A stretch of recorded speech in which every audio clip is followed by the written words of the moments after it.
uses the boat, he'll tell you to do something.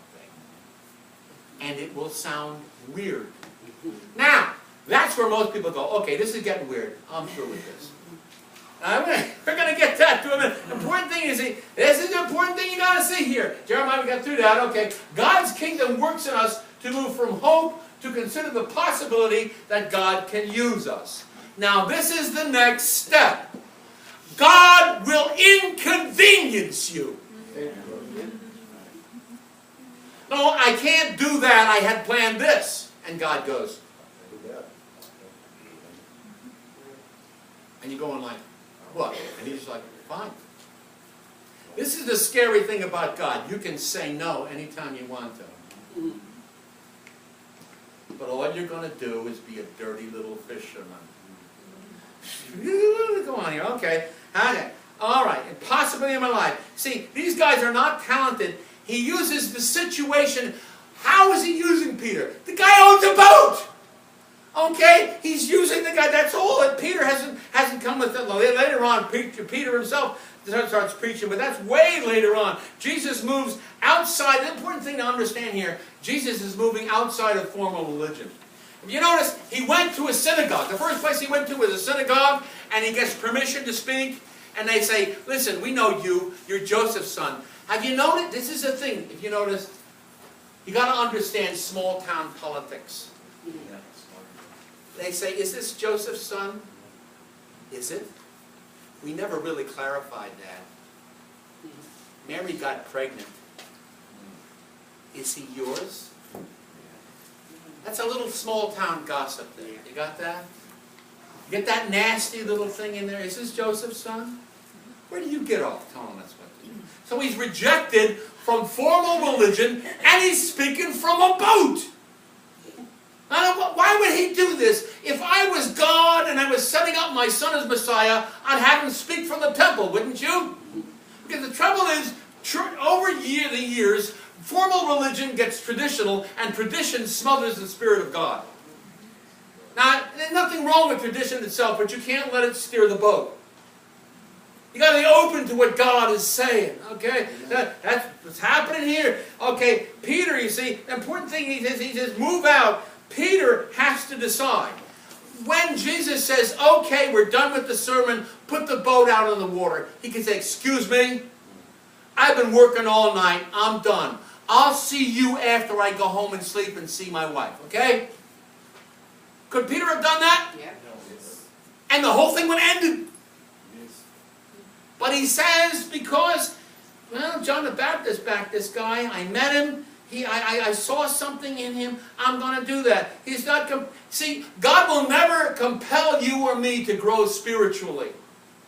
People come, they come maybe for years to church, they never meet anybody.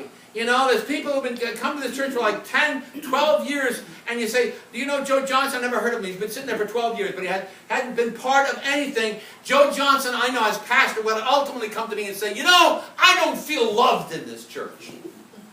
Nobody knows who you are, Joe. Well, that's a terrible thing. You call yourself Christian.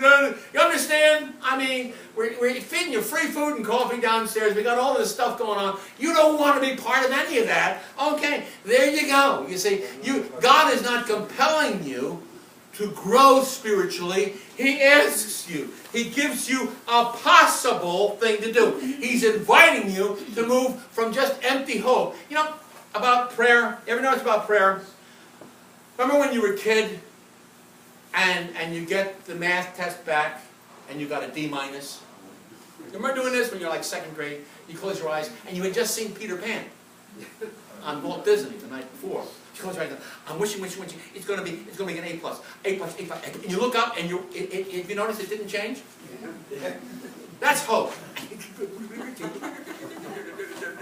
Or you say something really stupid, and people get mad at you, and you go to bed and you go, God, I'm going to bed, and make that not have happened. Does that work? No, you're going to have to apologize. Oh, make it not happen. Oh, no, I gotta wake up. It never happened. This is Groundhog Day. You know, no, not going to happen. Okay, this is the thing. Okay, so he's not going to pound you to do this. The result is he gets this colossal catch. Now, why does Jesus do this miracle? They're fishermen. What did they do every day? They catch fish. He obeys Jesus, and he catches fish. It's possible to obey and catch fish. It's possible that God could provide for me even though I'm obeying Him and not my traditions. And it doesn't say Jesus says anything. Jesus goes, how about that? Everybody's going like, 2 boats almost sank. This is like the biggest catch in history. You know, they got guys from the newspaper going, taking pictures. Stand there! Hold the fish up! You know? And this is a little flaky. Ain't that the guy you met down in Saline? Yeah, that's the guy. You know, I think, this is real strange here. And enter the possibility that you can please God. Again, back to one of my most favorite scriptures, Hebrews 11:6. Without faith it is impossible to please Him, meaning God. For he who comes to God must believe that He is, and that He's the rewarder of those who, in King James, diligently seek Him. Amen. See, if I inconvenience myself for you, Jesus, I ain't going to pay the electric bill. Okay, Jesus, how do I know if I inconvenience Him? I'm going to pay the electric bill. You'll have to try it and find out. Well, wait a minute, Jesus. Supposing I obey you and I can't pay the electric bill. And he'll, this is where it stinks. He'll go, then you'll know that wasn't me. But that's a shut-off notice. Yeah. And that'll be hard. And then you'll have to pray for me to deliver you from that. And you know, it seems like I'm on the lower end of this partnership. And Jesus goes, you are. I'm not, you see, this is not, you know, I'm not, you see, a guy on TV is promising you'll be driving a Rolls Royce. You know, I haven't promised you that. This is real. This is what He's doing. Put yourself in the fisherman's shoes. Wait a minute. You did that stupid thing. You went out in the middle of the lake, you got the fish where they're not supposed to be. When you obeyed Him. Now they have to decide if they're going to let that change their lives. Think of the deliverances you had in your life. You got it? Everybody got deliverance in your life? Are you willing to let that change you? Because if you do, you'll look like a fool. Are you ready? You already do. I mean, I hate to say it. Okay, enter the possibility. Okay, the first thing is look for the doors. Look for the doors. Okay. Acknowledge the possibility of divine partnerships confirmed by provision. Is it possible that I'm now in a partnership with God? Wait a minute. This is absolutely. Look at it here. I love this scripture here. Mark 16. And they went out. Jesus. This is after Jesus resurrected from the dead. And they went out and preached everywhere while the Lord what? Worked with them. Confirmed the word by signs that follow.